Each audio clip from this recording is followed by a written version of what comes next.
Mayong adlaw sa akong mga hinigugmang kaperlas og sa atong mga katawhan sa tibuok nasod. Mayong adlaw sa tanan. Og karon maghisgot ta mahitungod ining atong balaod kay daghan kaayo karon sa TikTok, no? Sigig debate, and then asay na ubang mga tao kumadunggan nga wala gid nila masabti unsa ang atong balaod. So ang balaod man gud ato lang di man ato kinahanglan nga mahimutang critical thinker. Bisag logic lang ang atong basihan. Di man ta ang logic is pinaka elementary na siya how we think unsaon paghunahuna nato. So pinaka-importante nga atong masabtan ang atong balaod. Unsa ang balaod sa atong nasod. So kung atong kuan gyud base, ang balaod muna say pinaka labaw sa tanan. Muna yun nga, no one is above the law. So ang balaod muna say muna ang mag-protect nato, muna ang ato ang sundon. So kung masayop ang tao, mohatag po na siya og sanction nato. So muna nga para natay peace and order na atay balaod. So unsa man ang paghimo sa balaod. So munang natay mga congressmen, natay mga senador, kay ang congressman mo na siya representative sa mga katawhan. So munang kada lugar nato natay congressman. So muna sila kung unsay mga problema, so munang na sila hearing. Mag-hearing sila para mo come up sila og mga balaod, munang naay mga hearing sa Senate og sa Senate chamber og sa ubos sa congressman. So karon muna ang nahitabo dira karon gani sa ilang hearing mura nasa korte. Normally dili na siya mao dapat. Kay ang hearing muna silang nag-hearing sila para makahimo sila og balaod. Para kung naay balaod maagrihan sa tanan wanang natay bag-ong balaod. Karon naay ikaduha muna sila sakop ni siya sa legislative branch sa ato ang nasod. Ikaduha mo nang gitawag og executive. So mo nga gipang ang ato ang pinakalabaw sa executive nato is mo ang atong presidente. Og naa siya mga kabinete. Mo nang naa sa Secretary of Education, naa sa Secretary of National Defense, si Gibo, di ba? Ang DOJ, Department of Justice, sakop na siya.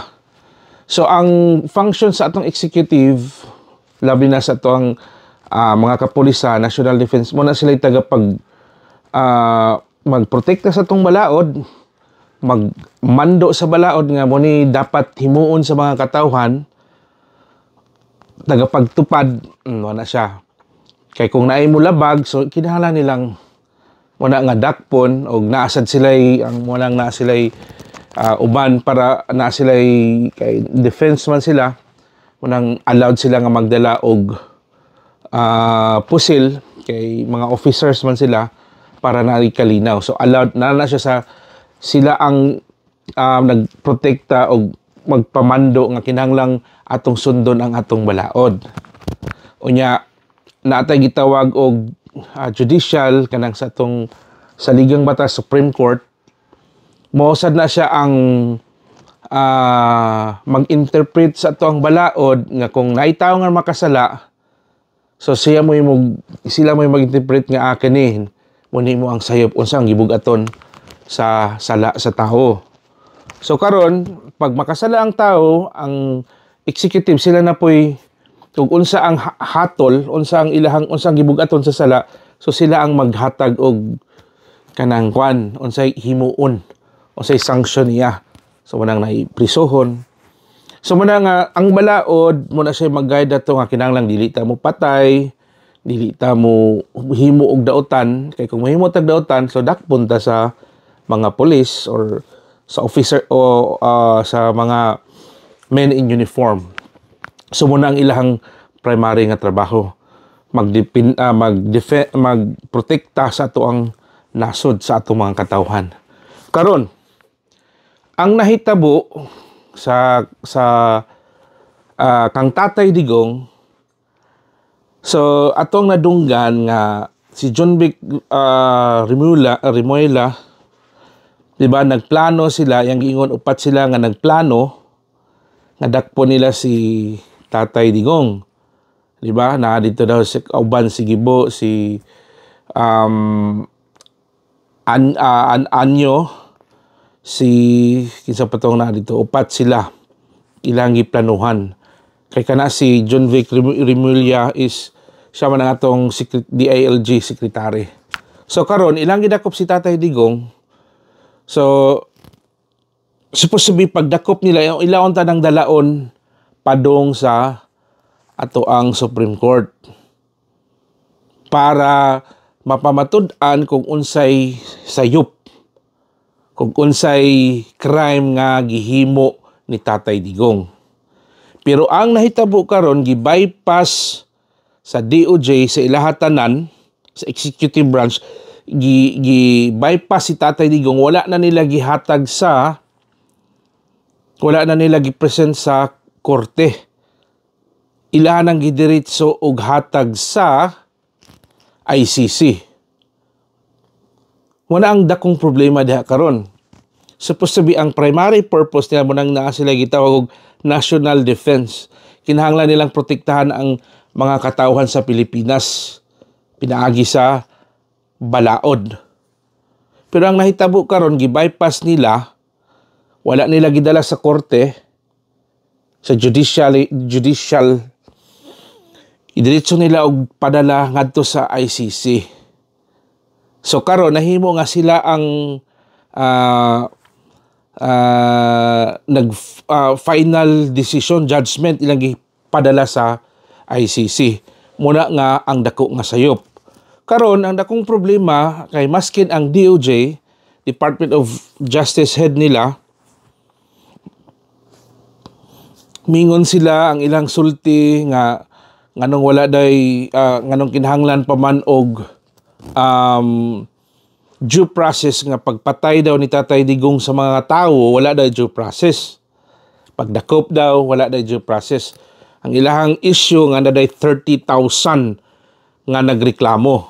Karon sa Senate gahapon gipangutana ni Senator Amy ang DOJ og naaba sila record, naaba sila data kung kinsa ng mga 30,000. Karon gipangayuan sila, wala sila'y mahatag. Sa may atong masulti ana, tarong ba ang ilang gihimo? So sa sulti sa DOJ, mo nang ilang gihimo to kay ang atong batas, ang ato ang Supreme Court wala daw nag-function. Naibias. Mo na ang dakong problema diha karon.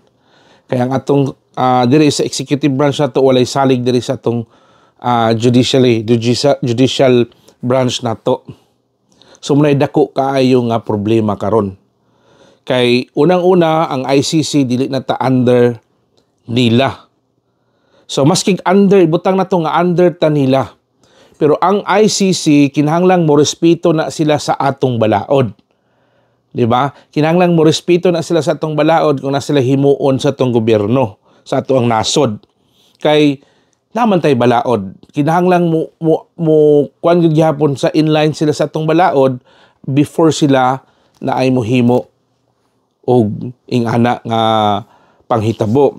Normally man god sa case ni Tatay Digong, kung aduna untay dili Pilipino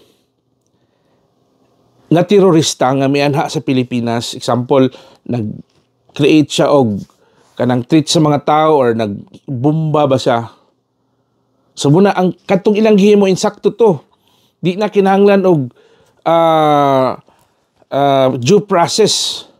Kay dili man siya protektado sa tong balaod, pwede nitong damputon to sa ihatag nato sa ICC. Kay di man siya taga diri sa tuwa, kriminal. Di ba? Mao na ang ilang gihimo ni Tatay Digong. Nga ilang gidampot si Tatay Digong gihatag sa ICC. Muna dako kaayong problema mo na. Munang giingon ni Inday Sara nga gikidnap si Tatay Digong o sa mga attorney ni Tatay Digong. Kay supposed to be kaning mga pulis, kaning silang Armed Forces of the Philippines, kaning mga leader, sila unta ang nagprotekta. Pero ang nahitabo, sila pa mismo ang nagdala ni Tatay Digong dito sa dahig. Nga supposed to be ang ilahang himuon, dalaon nila sa korte para ang korte ang mag-decide kung naabay nalabag sa batas si Tatay Digong. Pero nganong karon pa man na nila gihimo, 3 years na si Tatay Digong nga dili presidente. Mingon sila sa time ni Tatay Digong, presidente sa una, dili nila mahilabtan kay presidente. Karon ordinaryo ng tao si Tatay Digong. Nganong hangtod karon dili man gihapon nila makasuhan, wa man nila tagaig kaso sa ato ang korte. Ngano man. Tungod kay wala sila nakita, wala sila kanang ilang giingon nga 30,000 nga gipatay, chismis na mga chismoso dako ning mga tawhana. Una ang nahitabo karon. So muna mga atong mga kapirlas, minamahal kong kapirlas ug sa atong mga kababayan ug sa atong mga OFW. Hinaot nga ato aning nga sabtan og klaro kay daghan kaayong mga tao sad nga wa pa gyud kasabot ba nganang di man nato na sila kinahanglang pasabton, pero at least kabaluta sa to ang balaod, basic na siya, wa ta naghisgot og balaod na mo na siya mga logic ko lang na siya nga panghuna-huna. Normal na to nga kabaluta ay nga na mga basic na to nga kuha na to. So muna karon hinaot nga mahatagan ni og solusyon og di nila matandog si tatay kay ang mga tao mismo ang nagprotect ni Tatay Digong. Dili tungod kay gamhanan si Tatay Digong daghan sa kwarta. Dili na siya. O ikaduha na po yung issue nilang giingon nga mga kulto kuno kitang mga nagprotekta ni Tatay Digong. Dili mi kulto. May pasabot niya nganong nilaban mi. Nilaban lang mi kung unsa ang tinuod, unsa ang matarong. Wala mi nilaban ni Tatay Digong sa ihang unsa siya, pero among nakita ang iyahang pagkamaayo nga amahan sa atong nasod. Og mismo ang mga tao, kadaghanan sa mga tao nasaksihan og unsa ka maayo nga tatay si Tatay Digong, Tatay Duterte, Tatay Rudy sa atong nasod. Mao na nga di ikalimod sa mga katawhan tibuok kalibutan, no? Dili lang sa Pilipinas na ang ilang simpatiya sa atong amahan sa nasod si Tatay Digong. Kay mao na ang iyang gipakita nato. Una nga ato sad nga na bati og atong natagaan og importansya nga sa iyang gihimo nato. Ana siya. So, maayong adlaw sa tanan. Hinaot nga mag-amping ta sa kanunay. God bless.